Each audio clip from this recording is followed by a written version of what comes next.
Hey, welcome to my channel. As you can see, it's raining here in Jiangsu province. And crazy me, of course, I'm out here walking around in it.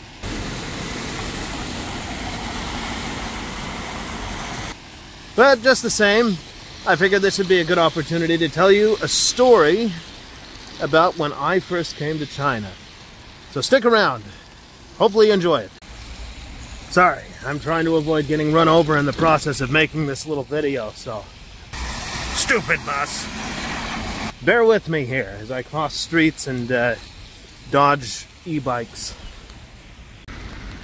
Yeah, I finally know why they have all these rivers here. It's because it's been raining for about the past 5,000 years.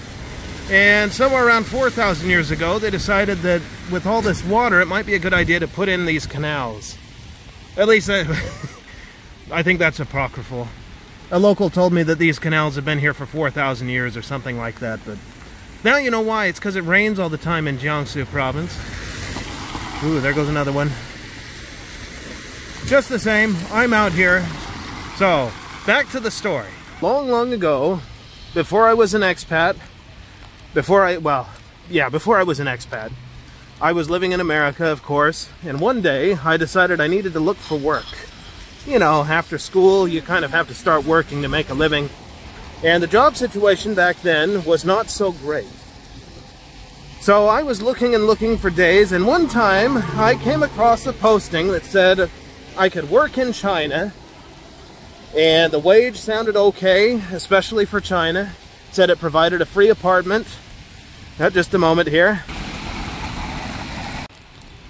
Nah, just kidding. I was going to try and cross the street, but it's just a little too crazy. So I'm going to walk along this 4,000-year-old canal that was made by the ancient rainwater and continue telling you my story. So as I was saying, I found this posting for a job, so I contacted them, and I was set up with an online interview. So I did the interview. And we all agreed to the salary requirements and everything. They said that they were going to provide a free apartment. They'd pay for the cost of getting a work visa. And I thought, okay, golden, I'm going for it.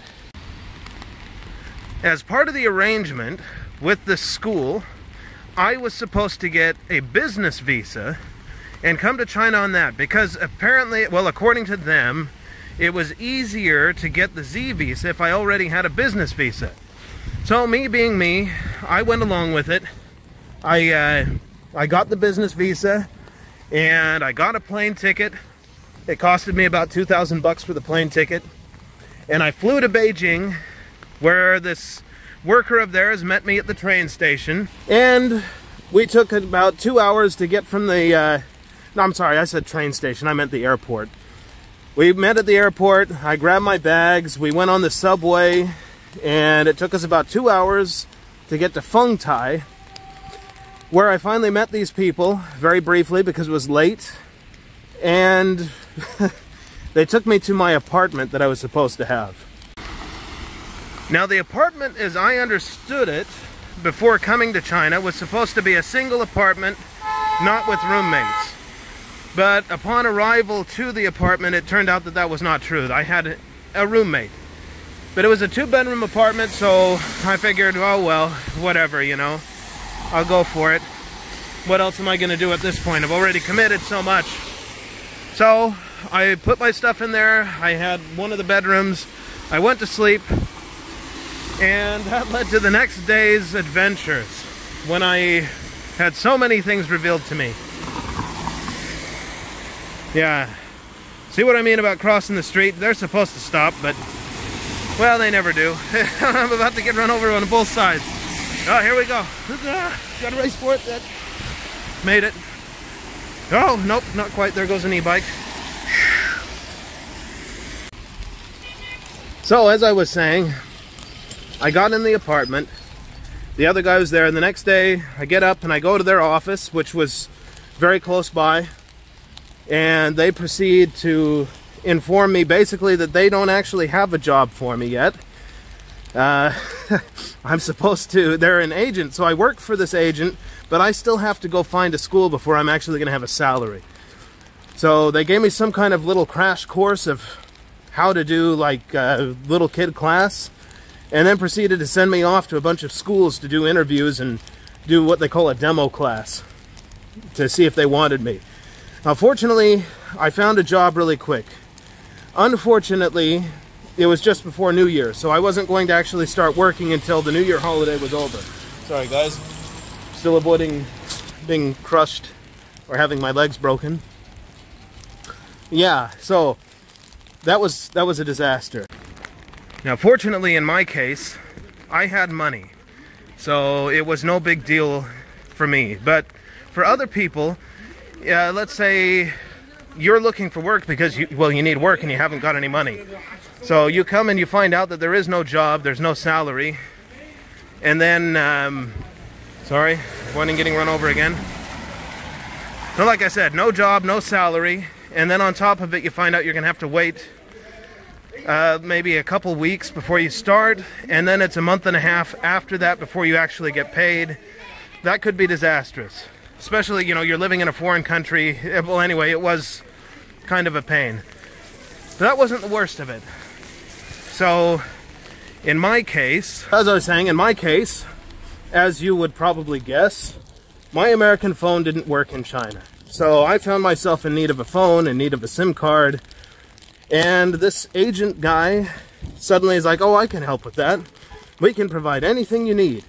So it'll be 300 RMB for the SIM card and 1,000 RMB for a smartphone. And of course, me being me, I said, okay, good deal. Not bad. And I went for it, and I got my Cool Pad phone, which, if you look it up, it's not a wonderful phone.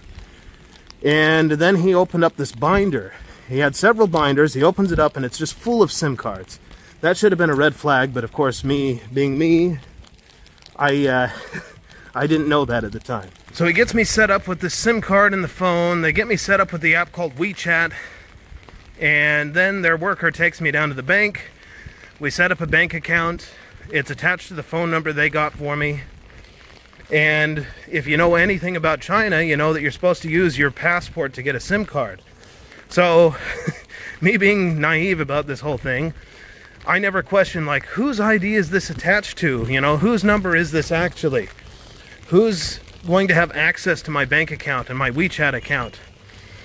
But that, yeah, I found out pretty quick later on. So you fast forward down the road several months, and I keep hearing stories from people that work for this guy that he has like a taser, and if you question him or you try to leave, then he'll try to shoot you with the taser, or at least pull it out and try and scare you.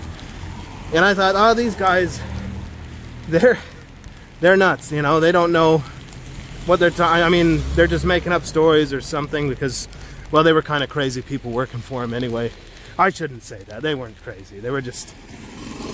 Anyway, I hear these stories about this taser thing, and I just ignore it until one day, my friend who works at the same school, this international school, well, yeah, we worked there. We worked through this guy. He decides he wants to leave. He's getting married to a Chinese lady, and he wants to go to another province. And word gets out, and we're walking out of the school, and sure enough, here's this guy. He pulls up in a car, steps out, opens a box, and pulls out a taser and fires it at him. It was the craziest thing I've ever seen. Of course, immediately I'm thinking, like, I'm not going to stay around for this. No way. So, I got a plane ticket to leave to another place to find a different job, or at least, you know, even if I have to change my visa, I don't really care at that point. So I left, and immediately my my WeChat logged out. This was like a day after I'd left, when they realized I was gone. My WeChat logs out, I try to log back in, password is not correct. I tried to tell it, you know, I forgot my password or I need to reset it. It says it wants to text my number. My number doesn't work anymore. It was the craziest thing. By the time I figured it all out, my bank account that I had here in China was drained. My phone number, it turned out they were tracking me with it. My WeChat got taken over, and they were using it to contact everybody on my contacts list, trying to get, you know, bank codes and different things and just figure out where I went. It was the craziest thing ever. Fortunately, I wasn't stupid enough to leave my documents with the people. Sorry, it's a little loud here. Passing by the fruit store. Anyway, like I said, I wasn't stupid enough to leave my documents with the people. So at least I was able to get away.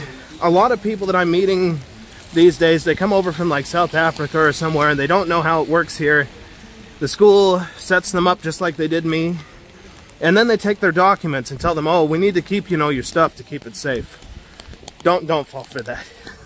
Just imagine my situation if they had had my documents. They could literally take your documents, hold them as ransom, until you agreed to whatever they decided they wanted to do. In most cases, they just don't want you to get paid your last salary. But I've heard of a case out here where an American lady tried to quit from a school, and they made her pay them over $1,000 before they would release her documents. So you definitely don't want to do that. You keep your documents, and by documents I mean, of course, your passport. You'll want to keep your residence permit. That's yours. That's not the school's. All of that stuff is yours. They don't hold your documents. Don't believe them if they're saying they're trying to keep them safe or whatever. They're safer with you. And don't let them set up your bank account. Don't let them give you a SIM card. Don't let them set up any of your stuff. If you need help with it, you know, there's tons of people that you can ask. There's probably all kinds of tutorials on YouTube. I can put some up as well. That way you know what to do. But yeah, do it yourself. Use your passport. It should be your number, your bank account, your WeChat, and then nobody can take it over, like what happened to me. Just don't be an idiot like me. That's the moral of the story. Don't be an idiot like me. Also, as I mentioned in my other videos, get as connected as you can with the community. Find a Chinese friend, a local Chinese friend. Find a group of them. There's usually a lot of them that are interested in learning English or whatever, other cultures.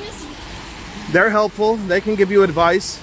Also, key above all else, get involved with the other foreigners in the area. Even if you're in a small place, there's probably going to be some foreigners. It's a good idea. You know what they say, strength in numbers. Surprise, it's me again. This is what happens when you forget to get things that your wife asks you to get. So I'm here waiting for this very slow elevator. And I'm going down to the car and I'm going to go get some stuff. But that does give me a few minutes to say a few last words before ending this recording. It's not my intention to scare you so that you don't come to China.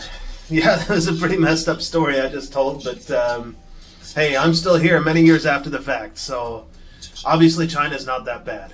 I've had a lot of really good experiences. I just want to make sure that when you come here, that your first experience isn't like mine. So, I guess as they say, like, share, subscribe if you enjoyed it, and I'll see you in the next video.